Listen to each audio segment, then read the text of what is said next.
Hello बच्चों, आज हम करने वाले हैं डिफरेंट टाइप ऑफ मॉडल्स, जिसमें फर्स्ट है हमारा थॉमसन मॉडल।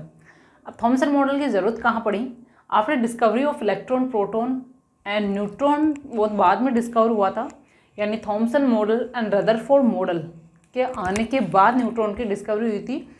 तो हम अगर मॉडल्स की बात करें तो प्रोटॉन एंड न्यूट्रॉन को डिस्कवर्ड होने के बाद इन दोनों पार्टिकल्स को एटम के अंदर इनका अरेंजमेंट स्टार्ट हुआ कि किस तरह से इसको अरेंज किया जाए, इनकी पोजीशन कहाँ, रिलेटिव पोजीशन कहाँ है एक दूसरे की एक एटम के अंदर। तो इसके लिए डिफरेंट टाइप के मॉडल्स दिए गए, जिसमें सबसे पहले ट्राई किया थॉमसन मॉडल ने, यानी that was given by J Thomson. तो जे थॉमसन ने ये बोला कि जो हमारा पॉजिटिव चार्ज है जितना भी, वो एक स्फेयर के जैसा है, बिल्कुल पॉजिटिव चार्ज का स्फेयर बना हुआ है और उसके अंदर इलेक्ट्रॉन कहीं कहीं पर एम्बेडेड है। दैट मीन्स हम इसको कंपेयर कर सकते हैं, यानी ये जो डायग्राम है that is positive charge sphere, you can see here like that. ये हमारा जो ग्रीन कलर का आपको नज़र आ रहा है पूरा का पूरा स्फेयर या बॉल हम कह सकते हैं, ये पॉजिटिव चार्ज की बनी हुई है, यानी पूरा पॉजिटिव चार्ज है। और इसमें नेगेटिव चार्ज इलेक्ट्रॉन यानी ब्लू कलर की बॉल्स आपको नज़र आ रही होंगी जो इसके अंदर एम्बेडेड है, that is negative charge electron. तो कुछ इस टाइप का मॉडल जे थॉमसन ने दिया। अब इसका कंपैरिजन हम इजीली इसको समझने के लिए इस तरह से कर सकते हैं, यानी हमारा जो वाटरमेलन है ये आपको नज़र आ रहा है, इसमें वाटरमेलन का जो फ्रूट पार्ट यानी रेड पार्ट जो होता है that is the positive charge sphere, and जो ब्लैक कलर के सीड्स इसमें एम्बेडेड होते हैं दैट आर इलेक्ट्रॉन्स। तो इसको कभी कभी वाटरमेलन मॉडल भी बोल दिया जाता है और क्वेश्चन भी आता है which model is known as the which model is compared with the watermelon. तो this is the Thomson model. Second, इसकी जो क्रिसमस पुडिंग होती है उससे भी इसको कंपेयर किया जाता है। तो पुडिंग के अंदर जो क्यूरेंट्स या ड्राई फ्रूट्स एम्बेडेड होते हैं वो इलेक्ट्रॉन होते हैं, और जो हमारे पुडिंग है that is called positive charge sphere, that is also called plum pudding model या पुडिंग मॉडल। तो दो नेम इस मॉडल के और दिए जाते हैं। तो this is about the J Thomson model, that means the positive charge sphere are protons and the negative charge electrons are embedded in the positive charge sphere. Only one line का ये model है, इससे ज़्यादा इस model में कुछ नहीं हमें करना है। तो these are the diagrams of model। अब इसमें हम लिख लेते हैं कुछ। Thompson model, J Thomson model.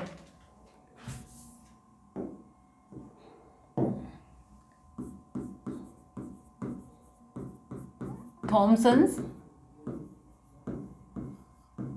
Model that was given, जैसे नाम जो जिस साइंटिस्ट ने जो दिया है ना उसी के अकॉर्डिंग इनका नेम है, गिवन बाय जे थॉमसन, जिसने इलेक्ट्रॉन डिस्कवर किया था।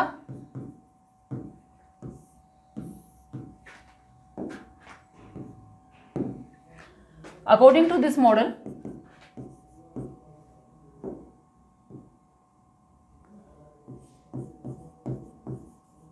अकॉर्डिंग टू जे थॉमसन या दिस मॉडल, कुछ भी कर सकते हैं आप, J Thompson,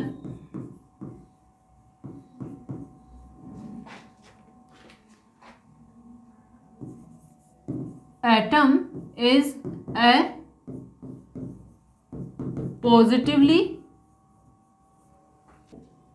positively charged sphere, positively charged sphere which are protons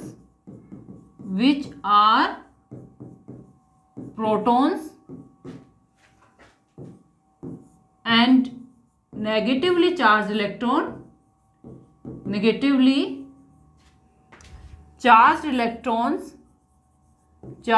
electrons are embedded in it. तो ये हमारा मॉडल हो गया। नाउ क्योंकि हम जानते हैं कि एटम के अंदर प्रोटॉन्स और इलेक्ट्रॉन्स के नंबर इक्वल होती है, इक्वल उनके ऊपर चार्ज होता है, तो as a whole the atom is electrically neutral due to equal number of protons and electrons electrons, the atom as a whole, the atom as a whole is electrically neutral. Clear? तो atom यहाँ पर neutral हो गया है, दोनों की number equal होती है। अब यहाँ पर इस मॉडल का कंपैरिजन किया गया है वाटरमेलन और प्लम पुडिंग से। This model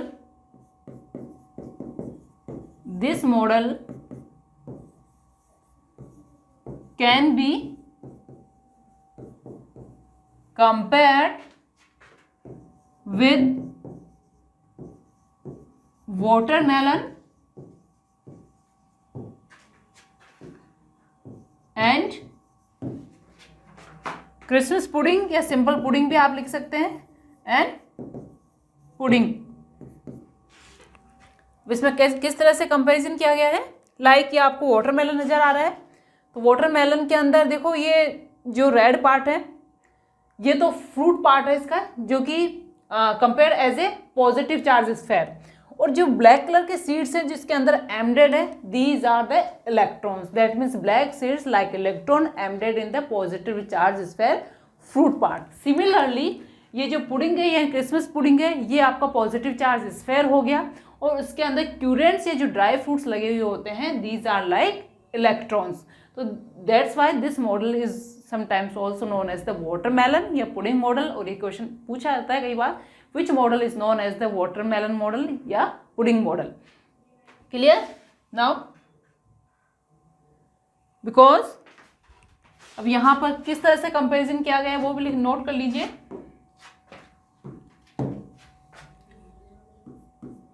the red fruit part of watermelon is like positive sphere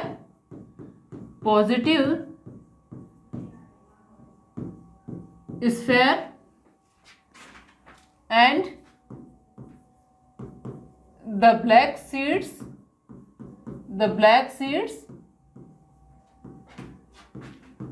embedded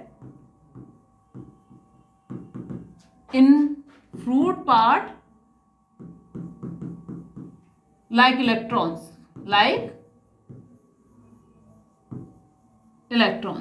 similarly,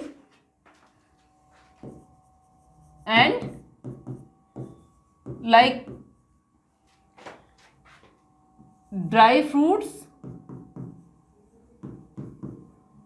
embedded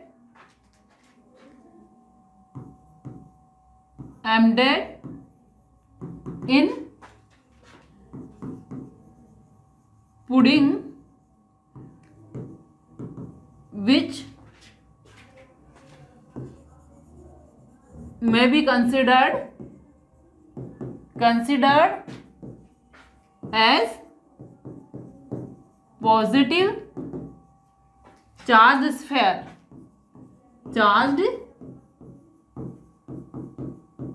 sphere, clear? तो ये दोनों हो गए हमारे, जो पुडिंग है वो पॉजिटिव चार्ज स्फेयर है, उसमें जो ड्राई फ्रूट्स है लाइक इलेक्ट्रॉन्स है।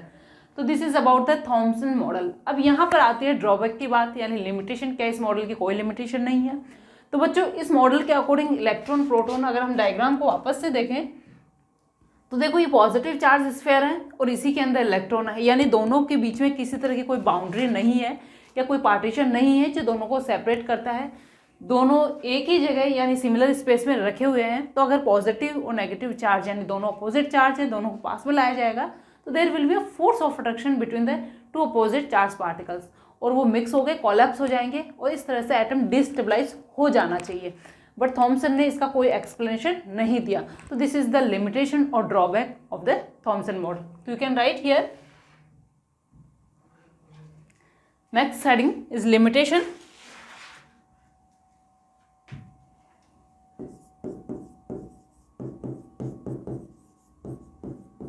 Limitation of Thomson's model।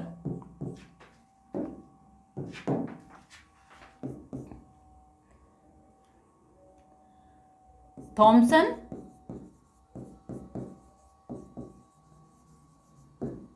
couldn't explain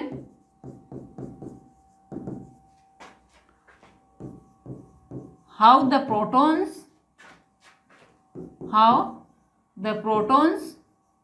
are protected from negative charged electrons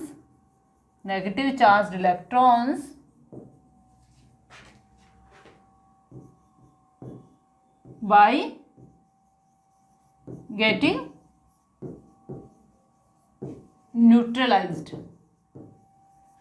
clear, क्योंकि दोनों मिक्स होंगे तो न्यूट्रलाइज हो जाएंगे, एक दूसरे को इफेक्ट को कैंसिल आउट करेंगे। This is all about the Thomson model. बच्चों नेक्स्ट मॉडल है Rutherford model. You can see on the board, this is also known as the Rutherford alpha particle scattering experiment, क्योंकि ये जो experiment है वो alpha particles के scattering से किया गया है। तो this is known as the alpha particle scattering experiment, Rutherford model कुछ भी कह सकते हैं आप। या ये क्वेश्चन भी पूछा जाता है कि अल्फा पार्टिकल स्कैटरिंग एक्सपेरिमेंट कौन से मॉडल को बोला जाता है, that is known as the Rutherford model. And यहाँ से यानी इस मॉडल के थ्रू डिस्कवरी होती है न्यूक्लियस की। तो which model discovered the nucleus, या कौन से मॉडल से न्यूक्लियस की डिस्कवरी होती है, तो nucleus was discovered after Rutherford model. यानी आपके इस जो हेडिंग डली हुई है, टाइटल डला हुआ है, इससे ये क्वेश्चंस बन सकते हैं। नाउ अब इस मॉडल के अंदर है क्या, जैसा कि नेम लिखा हुआ है Rutherford alpha particle scattering.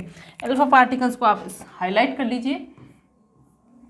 Alpha particle क्या होता है ये मैंने बता दिया है, डबली चार्ज्ड हीलियम एटम। यानी you can write here alpha particle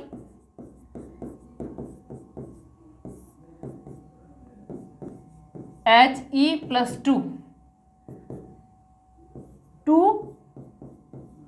positive charge, या you can write here positive 2 charge and mass is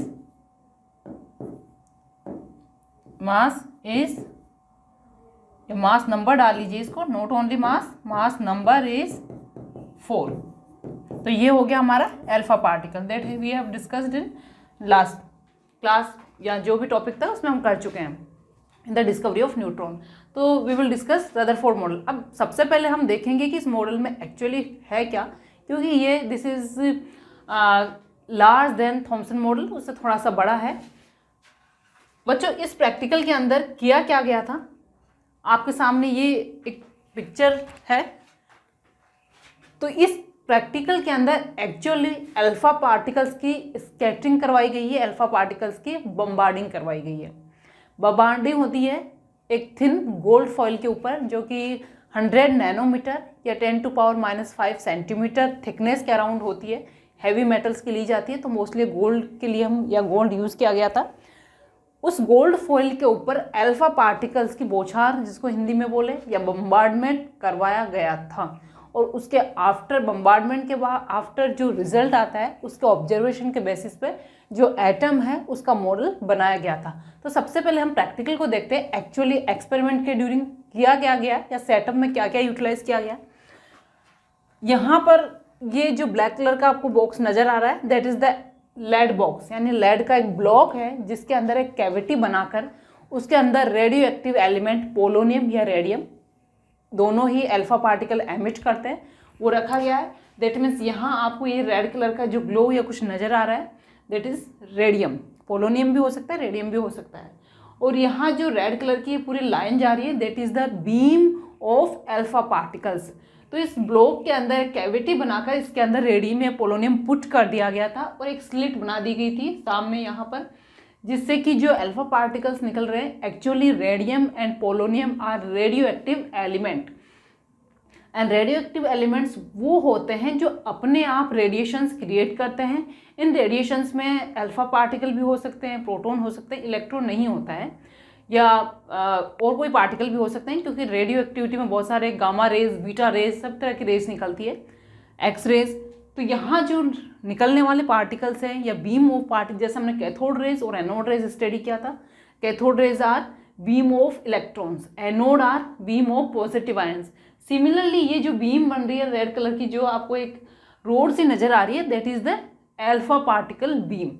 तो यहाँ इस रेडियो एक्टिव एलिमेंट से अल्फा पार्टिकल एमिट होते हैं, जिसको एक बीम की फॉर्म दी जाती है स्लिट के थ्रू। ये स्लिट बना रखी है। अब यहाँ पर ये येलो कलर का जो आपको एक पेपर लाइक कुछ नजर आ रहा है, that is the gold foil. Gold की एक थिन फॉइल, थिन शीट बनाकर यहाँ रखी गई इसके सामने, क्योंकि हमें जो बम्बार्डमेंट करवाना है वो गोल्ड की फॉइल के ऊपर करवाना है। तो ये बीम जाकर यानी अल्फा पार्टिकल जाकर गोल्ड के ऊपर टकरा रहे हैं। अब इसको स्ट्राइक करने के बाद ऑब्जर्वेशन क्या निकलते हैं, ये जो अल्फा पार्टिकल्स हैं आपको डिफरेंट डायरेक्शंस में एरो नजर आ रहे हैं, these are single single alpha particles. तो यहाँ तक तो हो गया हमारा रेडियो एक्टिव एलिमेंट और अल्फा पार्टिकल के बनने का प्रोसेस। नाउ अब ये जो आपको सर्कुलर फॉर्म नजर आ रहा है, ये गोल्ड फॉइल को सराउंड करने के लिए एक तरह की कोटिंग है, स्क्रीन है जो कि जिंक सल्फाइड से इसकी कोटिंग होती है इनसाइड। कोटिंग का इफेक्ट ये होता है कि जब अल्फा जो रेस है, ये अल्फा पार्टिकल्स है, वो गोल्ड फॉइल से टकरा कर वापस रिटर्न होती है या उसको पेनिट्रेट करके आगे निकल जाती हैं, उसके बाद जो स्क्रीन है उसके ऊपर टकराती हैं और जैसे ही उसके ऊपर गिरती हैं, स्ट्रक करती हैं, वैसे लाइट फ्लैश प्रोड्यूस होता है, जिससे हमें ये पता चलता है कि जो अल्फा पार्टिकल है वो किस डायरेक्शन में जा रहा है या कहाँ मैक्सिमम टकरा रहा है और कहाँ मिनिमम जा रहा है। ठीक है, तो मैं वापस रिपीट करती हूँ। यहाँ पर ये एक लेड ब्लॉक है जिसके अंदर अल्फा पार्टिकल, क्योंकि सबसे बड़ी रिक्वायरमेंट हमारे इस प्रैक्टिकल में अल्फा पार्टिकल है।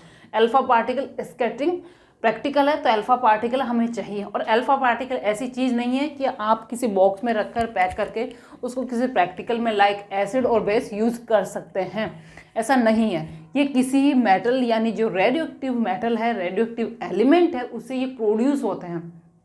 ये हार्मफुल भी होते हैं, इसलिए इनको प्रोटेक्ट करके रखा जाता है। इसीलिए इसको लेड ब्लॉक में रखा गया है, क्योंकि सभी डायरेक्शन में यानी जो रेडियो एक्टिव एलिमेंट हमारा रेडियम है उससे सभी डायरेक्शन में अल्फा पार्टिकल्स निकलेंगे। तो सभी डायरेक्शन में निकलेंगे तो उनको एब्जॉर्ब करने के लिए कैविटी बनाई है। लेड बहुत अच्छा एब्जॉर्बर है अल्फा पार्टिकल्स के लिए, तो इसलिए इसके सामने एक स्लिट बना दी गई है, बाकी डायरेक्शन में एब्जॉर्ब होगा। सामने से एक बीम के फॉर्म में निकल के चले जाते हैं। देन ये बम्बार्डमेंट करते हैं गोल्ड फॉइल के ऊपर।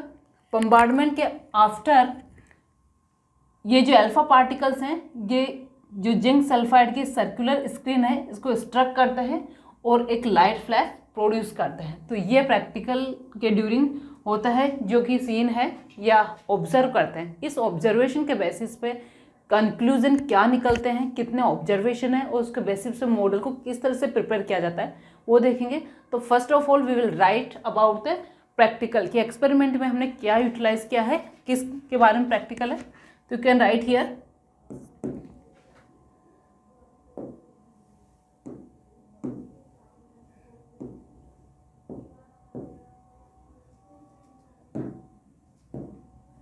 you can write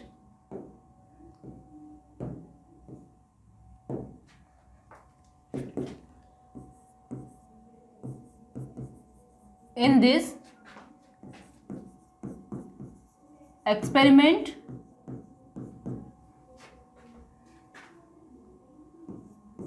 the bombardment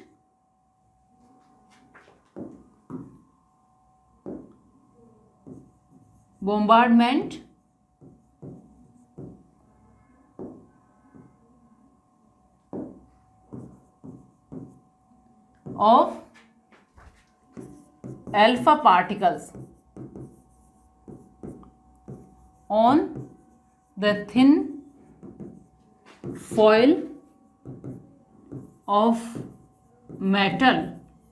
यहाँ पर आप गोल्ड लिख सकते हैं क्योंकि गोल्ड, इसका रीज़न भी पूछा जाता है कि गोल्ड को क्यों लिया जाता है। बिकॉज गोल्ड की मेलेबिलिटी है बहुत अच्छी होती है, उसको बहुत अच्छे से थिन शीट में कन्वर्ट किया जा सकता है गोल्ड।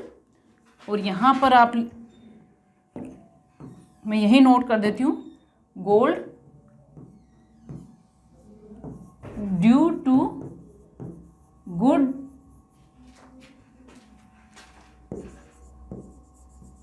मेलिएबिलिटी, क्योंकि ये क्वेश्चन फिर बच्चे पूछेंगे कि गोल्ड को ही क्यों लिया। thin foil of metal around 100 nanometer or 10 to power minus 5 centimeter. Gold particles on the thin foil of metal was done.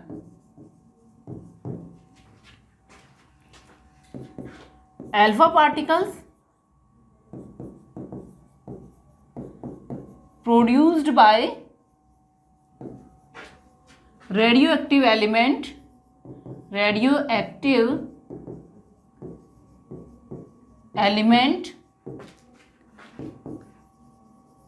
Radium और पोलोनियम भी आप कर सकते हैं, polonium which was kept in the cavity that made in block of lead यानी PB जो metal है हमारा उसकी बात कर रहे हैं, in the block of lead and was converted in a beam या fine beam, in a fine beam with the help of slit. Clear? तो ये हो गया यहाँ तक का. अब अगले नेक्स्ट क्या बोलते हैं? The gold foil was surrounded by a circular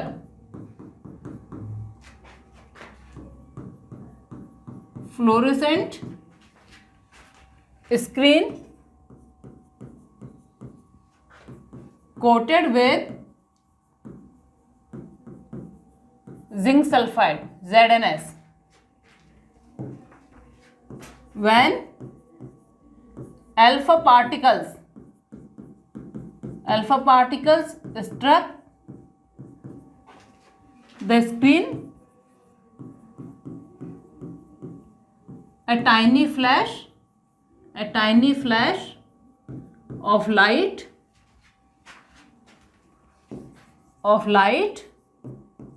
is produced. Clear?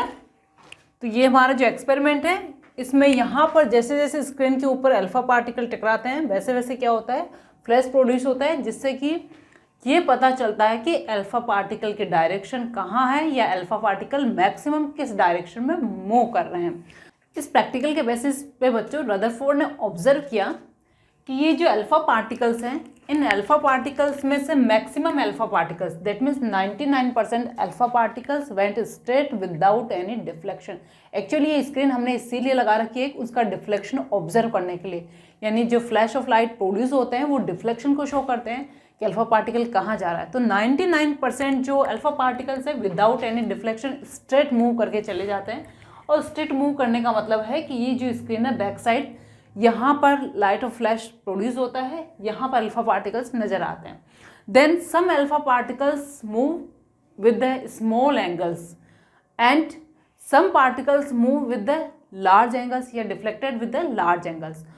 और only few particles, even one particle in 20,000 come back that original path. ये हम कह सकते हैं स्लाइट लेस और मोर जो ओरिजिनल पाथ है 180 का जो एंगल है वहीं से रिटर्न होकर रिफ्लेक्ट होकर बैक हो जाते हैं. तो ये इसके ऑब्जर्व थे, ये ऑब्जर्वेशन थे जो रदरफोर्ड ने ऑब्जर्व किए. You can write here Rutherford observed that first क्या था, maximum that means 99% alpha particles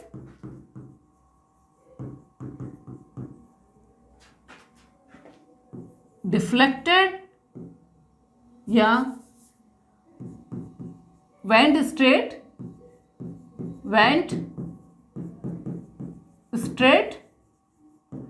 without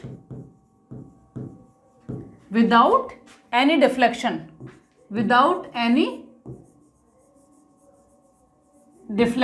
यानी 99% अल्फा पार्टिकल के पाथ पे किसी तरह का कोई रुकावट नहीं है, विदाउट एनी डिफ्लेक्शन वो स्ट्रेट मूव कर जाते हैं। few particles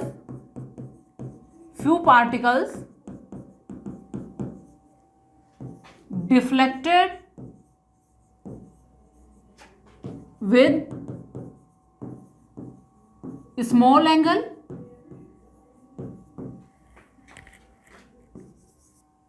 few particles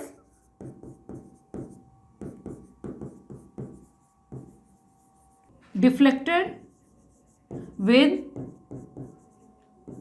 large angle, large इतना बड़ा नहीं है, हाँ ठीक है, फर्स्ट के कंपैरिजन में थोड़ा सा बिग है। एंड फोर्थ जो यहाँ इंपॉर्टेंट पॉइंट है that few particles, very few, और not only few, very few particles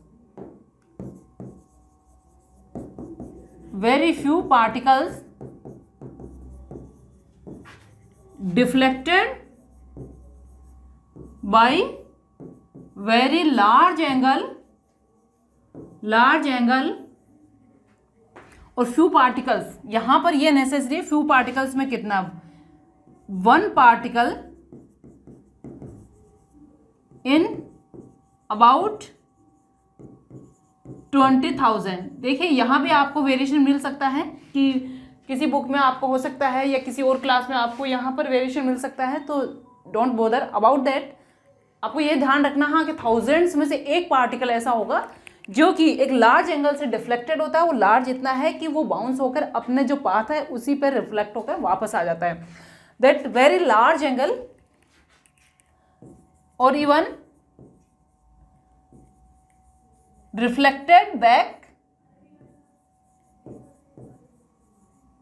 to its original path. Clear? तो ये ऑब्जर्वेशन थे, इसके बेसिस पर रिजल्ट बनाया गया और फिर मॉडल तैयार किया गया। तो यहाँ है maximum 99 without deflection straight path पे आगे फॉरवर्ड हो जाते हैं या मूव कर जाते हैं, यानी जो थिन फॉइल हमने लिए है उसमें से पेनिट्रेट करके निकल जाते हैं, कोई डिफ्लेक्शन नहीं होता है। और इसके लिए यानी जो सामने स्क्रीन है वहाँ पर फ्लैश प्रोड्यूस होगा। नाउ फ्यू पार्टिकल्स एक स्मॉल एंगल से, यानी स्मॉल एंगल का मीनिंग ये है यहाँ पर, ये जो आपको नजर आ रहे हैं जैसे स्ट्रेट का मतलब सामने हो गया, तो थोड़ा सा बाउंस होके हम ले सकते हैं, ये वाला डायग्राम ले सकते हैं यहाँ पर, या फिर हम ये वाला डायग्राम भी ले सकते हैं। ये देखिए यहां पर ये जो सीधी स्ट्रेट लाइन बनी हुई ये अल्फा पार्टिकल्स के लिए जो स्ट्रेट जा रहे हैं, और विद लार्ज एंगल ये स्मॉल एंगल से डिफ्लेक्शन का मतलब है कि जो अपना पाथ है, स्ट्रेट लाइन पाथ है, उसे स्लाइटली मूव करके अपने डायरेक्शन चेंज कर लेते हैं। तो यहाँ पर ये स्मॉल डिफ्लेक्शन आपको दिखाया गया है, that is the small deflection, that is the small deflection. ये डिफ्लेक्शन है यहाँ पर, ये वाला डायरेक्शन जो जा रही है, ठीक है। ये विदाउट डिफ्लेक्शन पास है, स्ट्रेट लाइन में पास है। ये थोड़ा सा लार्ज एंगल से, ये वाली जो लाइन आ रही है थोड़ा सा लार्ज एंगल से डिफ्लेक्शन है।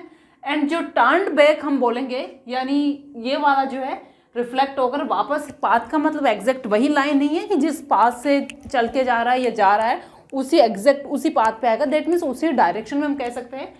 क्योंकि ये क्वेश्चन आएगा कि मैम पाथ तो सेम नहीं है, पाथ थोड़ा चेंज हो गया, तो हम कह सकते हैं कि यानी जिस डायरेक्शन से वो गया था उसी डायरेक्शन में वापस मूव करके चला जाता है, फॉइल को पेनिट्रेट करके वापस आगे मूव नहीं करता। तो ये टर्न बैक, ये वाला जो आपको लाइन नजर आ रही है दैट इज टर्न बैक। तो इस तरह के जो डिफरेंट टाइप के ऑब्जर्वेशन है वो रदरफोर्ड ने अपने एक्सपेरिमेंट में फील किए। ये डिफरेंट यानी गोल्ड फॉइल के जो डिफरेंट एटम्स का जो अरेंजमेंट है ये एक बताया गया है। एंड यहाँ इसमें भी आप देख सकते हैं ये एक सिंगल एटम,